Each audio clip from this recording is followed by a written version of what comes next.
So this is the little video to help with falls prevention. I do recommend you do this in the morning so that you are prepared for your day. If you do it at night before going to bed, we sort of miss the boat a little bit. So we're trying to wake the body up to get around. So I'm seated in a nice position. My sit bones are underneath me, but I'm not sitting back in my chair. So I'd like you to try and sit nice and upright. At the moment my chair's angled away from my second chair. We'll get to that in a minute.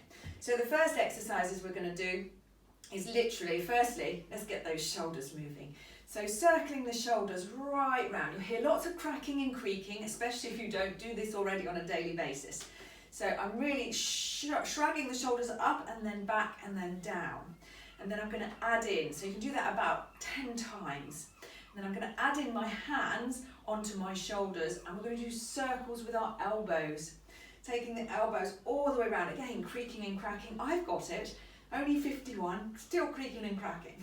So, and then you're going to roll these around for a good 8 to 10 circles. That really gets everything moving, but it also takes you out of that really rounded position. So you want to feel nice and upright. Okay, so that's the top bit nice and loosened off. Now we'll go to the bottom bit. So I'm going to start with separate heel lifts. So one and then the other. So we're just lifting up our heels so that the toes are remaining on the floor. So it's just a little warm up for you.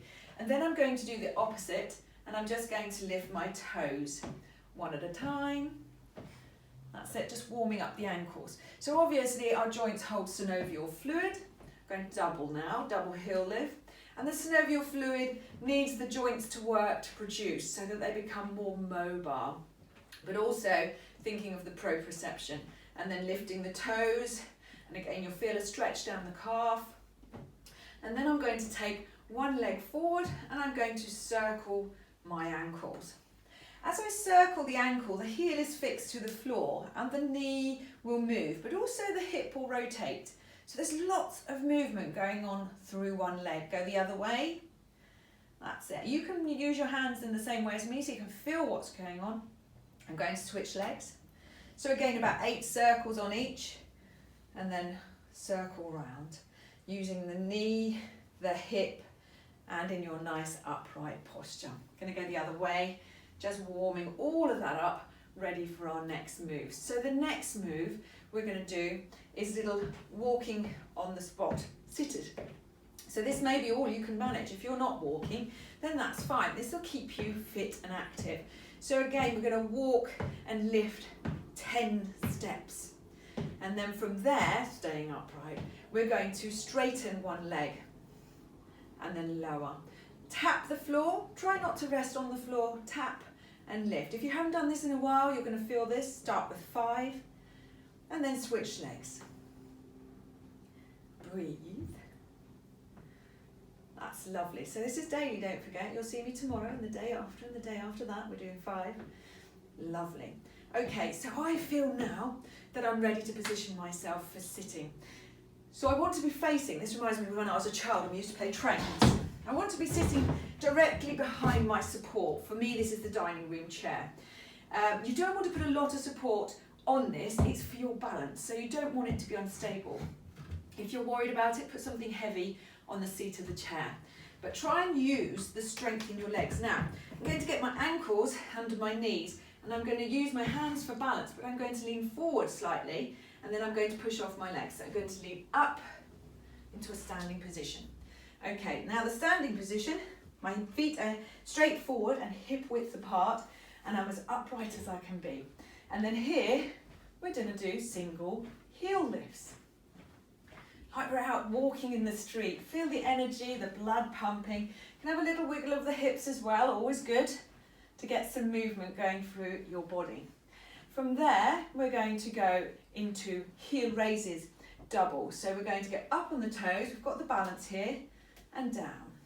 And we're going up and down. So again, what you can manage, 5 to 10 of these. Squeezing everything, including your tummy, shoulders are back and down, a nice smile upon the face.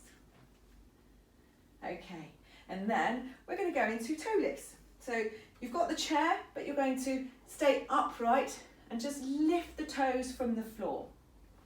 Lifting the toes and lowering. So again, this is all about warming up, getting the proprioceptors going, getting the fluid going. We're going to go into a little leg lift. Now I can turn towards you, but if you want to keep both hands on the chair, you just do it like so. But I'm going to turn towards you, I'm going to use one side, and I'm going to lift my leg. We're going to do 5 of these. This is for the hip flexors, really. 5 and lower, and on the other side. Keep that smile on your face, because do you know smiling makes you feel better, whether you're alone, with people. You've got me on the video, poor thing. Okay, that's our leg lifts. Now, because I've turned sideways, I've got a bit of room. I'm going to put my back to you now. I do apologise for being rude. So I'm turning around, and I'm going to do a rear leg lift. I'm going to do 5 of those. And another leg, the other leg, another leg. So now we're balancing on one leg.